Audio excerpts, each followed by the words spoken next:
9월 24일 아침 말씀 묵상을 시작합니다. 오늘 우리에게 주시는 하나님의 말씀은 로마서 9장 14절로 24절까지의 말씀입니다. 로마서 9장 14절로 24절입니다. 그러면 우리가 무엇이라고 말을 해야 하겠습니까? 하나님이 불공평하신 분이라는 말입니까? 그럴 수 없습니다. 하나님께서 모세에게 말씀하시기를 내가 긍휼히 여길 사람을 긍휼히 여기고 불쌍히 여길 사람을 불쌍히 여기겠다 하셨습니다. 그러므로 그것은 사람의 의지나 노력에 달려 있는 것이 아니라 하나님의 자비에 달려 있습니다. 그래서 성경에 바로를 두고 말씀하시기를 내가 이 일을 하려고 너를 세웠다. 곧 너로 말미암아 내 능력을 나타내고 내 이름을 온 땅에 전파하게 하려는 것이다 하셨습니다. 그러므로 하나님께서는 긍휼히 여기시고자 하는 사람을 긍휼히 여기시고 완악하게 하시고자 하는 사람을 완악하게 하십니다. 그러면 그대는 내게 이렇게 말할 것입니다. 그렇다면 어찌하여 하나님께서는 사람을 책망하시는가? 누가 하나님의 뜻을 거역할 수 있다는 말인가? 오 사람아, 그대가 무엇이기에 하나님께 감히 말 대답을 합니까? 만들어진 것이 만드신 분에게 어찌하여 나를 이렇게 만들었습니까? 하고 말할 수 있습니까? 토기장이에게 흙 한 덩이를 둘로 나누어서 하나는 귀한 데 쓸 그릇을 만들고 하나는 천한 데 쓸 그릇을 만들 권리가 없겠습니까? 하나님께서 하신 일도 마찬가지입니다. 하나님께서 진노하심을 보이시고 권능을 알리시기를 원하시면서도 멸망받게 되어 있는 진노의 대상들에 대하여 꾸준히 참으시면서 너그럽게 대해 주시고 영광을 받도록 예비하신 자비의 대상들에 대하여 자기의 풍성하신 영광을 알리시고자 하셨더라도 어떻다는 말입니까? 하나님께서는 우리를 부르시되 유대 사람 가운데서만이 아니라 이방 사람 가운데서도 부르셨습니다. 아멘. 살아계신 하나님의 말씀입니다. 아멘. 할렐루야. 오늘도 우리와 함께 하시며 우리에게 말씀 주시는 주님을 찬양합니다. 오늘 주시는 말씀 붙들고 긍휼의 하나님께 우리 자신을 맡기는 그런 모든 복된 성도들 다 되시기를 주님의 이름으로 간절히 축복합니다. 아마 우리 가운데 이런 질문 한두 번쯤은 다 하셨을 것입니다. 왜 하나님은 어떤 사람은 선택하시고 어떤 사람은 그렇지 않을까?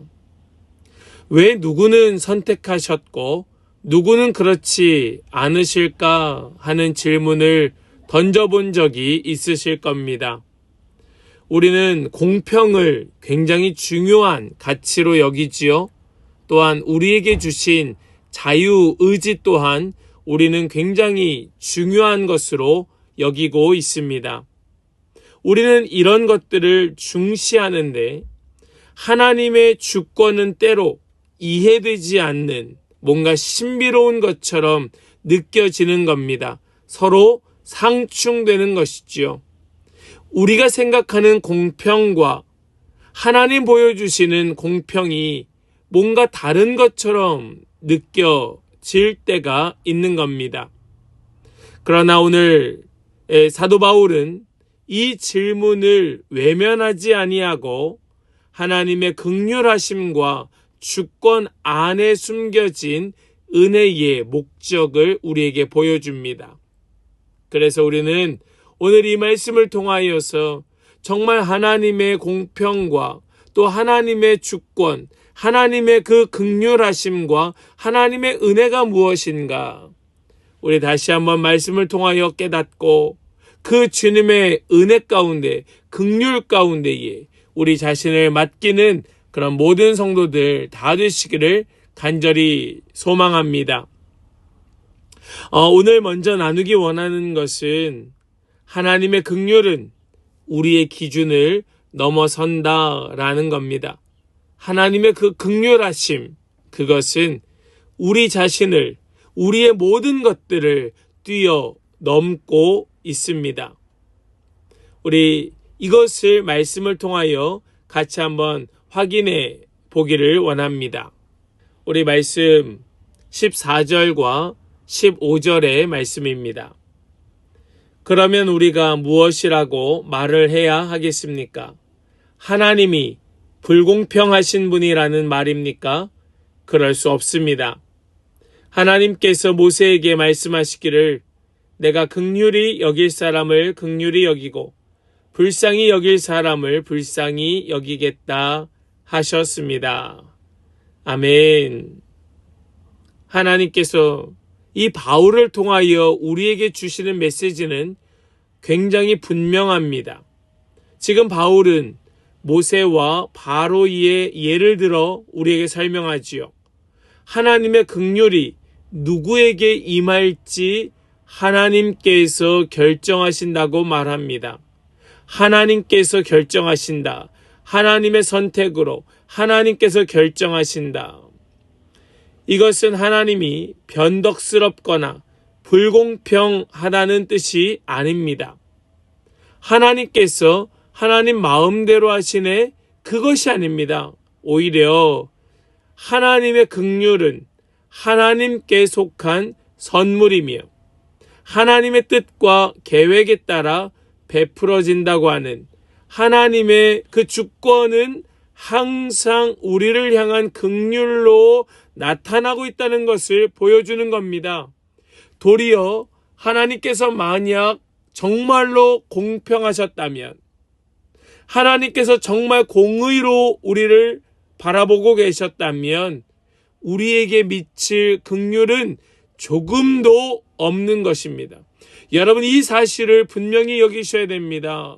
정말로 하나님께서 공평하게 우리를 하나님의 공의로 다스렸다면 우리에게 미칠 긍휼은 전혀 없습니다. 그래서 우리는 하나님의 그 긍휼하심에 완전히 우리를 맡겨야 되는 겁니다.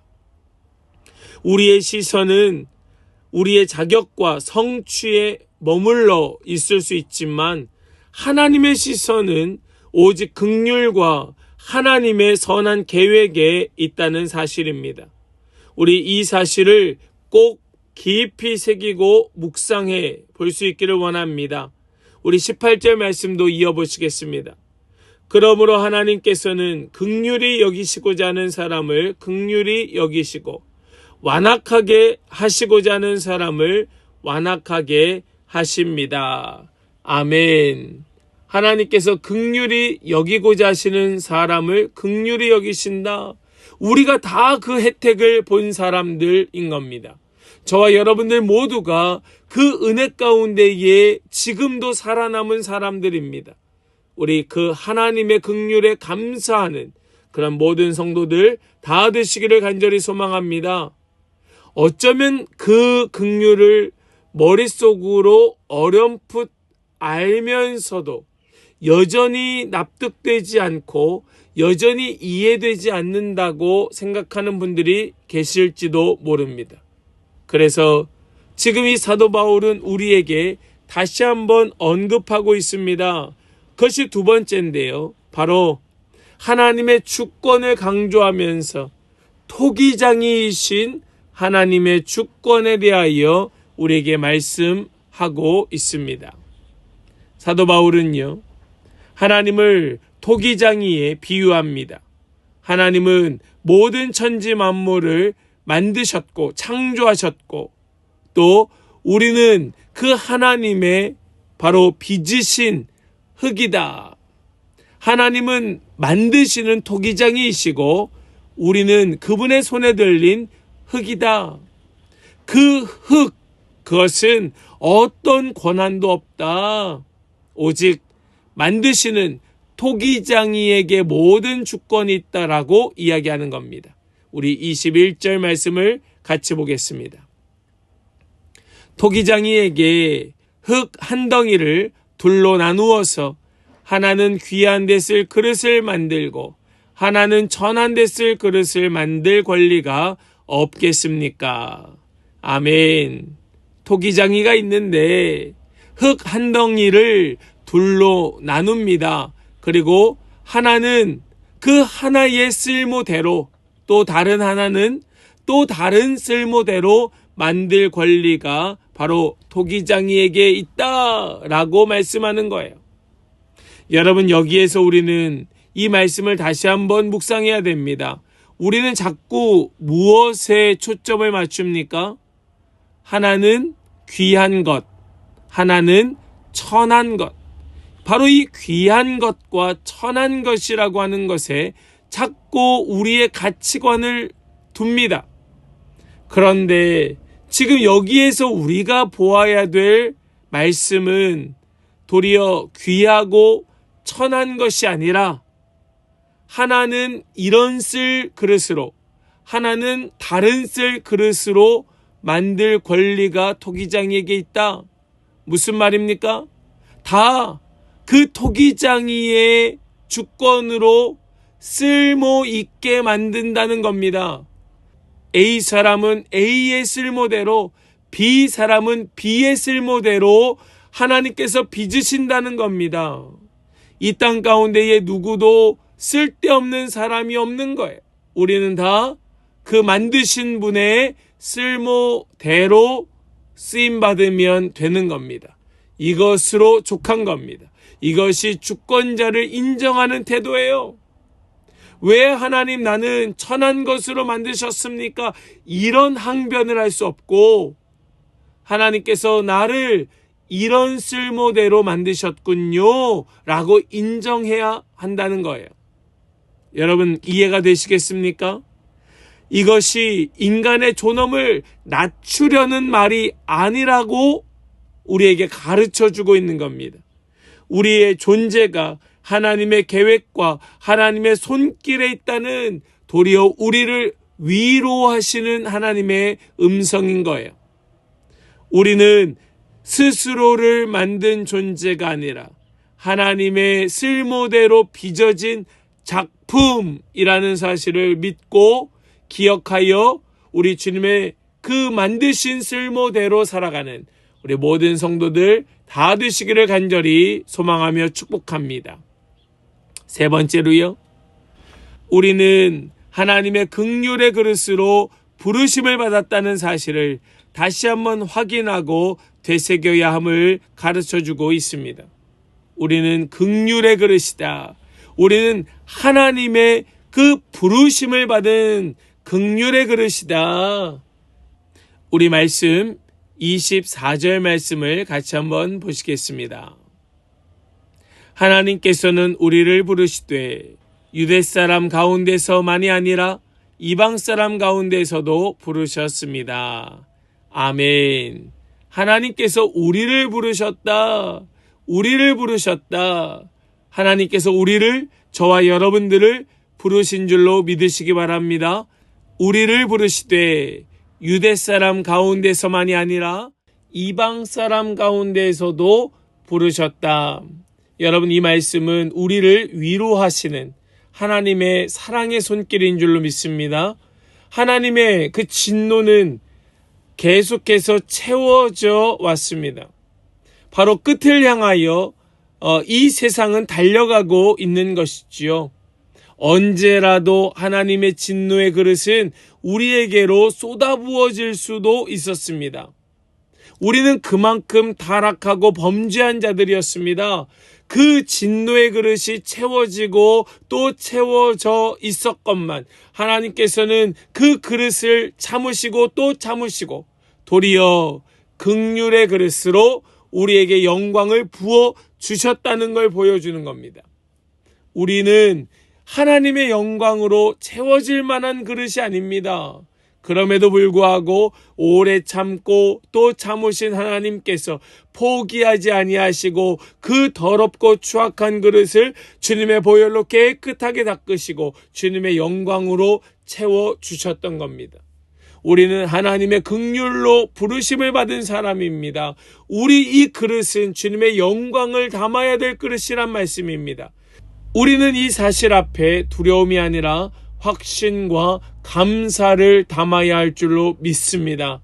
우리는 하나님께서 허락하신 자리에서 하나님의 은혜를 누리며 그 세상 가운데 하나님의 긍휼을 흘려보내는 그런 통로가 되어야 할 줄로 믿습니다. 우리는 그 부르심의 목적에 합당한 삶을 살아야 하는 것이죠. 사랑하는 모든 성도 여러분, 하나님의 주권은 우리를 억누르는 벽이 아닙니다. 우리를 짓누르고 있지 않습니다. 하나님의 긍휼의 품 안에서 도리어 우리를 지키시고 인도하시는 그 사랑의 손길임을 여러분 믿으시기 바랍니다. 오늘 우리에게 주신 이 말씀은 하나님의 주권 앞에 서 있는 우리의 마음을 다루고 있습니다. 우리의 마음을 만지고 있습니다. 하나님은 불의한 분이 아닙니다. 긍휼과 인내로서 우리를 빚으시고 주님의 영광으로 담으시는 하나님이심을 보여주고 있습니다. 우리는 주님의 긍휼의 그릇으로 계속해서 다듬어져 가야 하는 것이지요. 여러분은 어떠하십니까? 그 영광으로 긍휼이 담겨져야 될 그릇이 도리어 불안과 원망으로 담겨져 있지는 않습니까?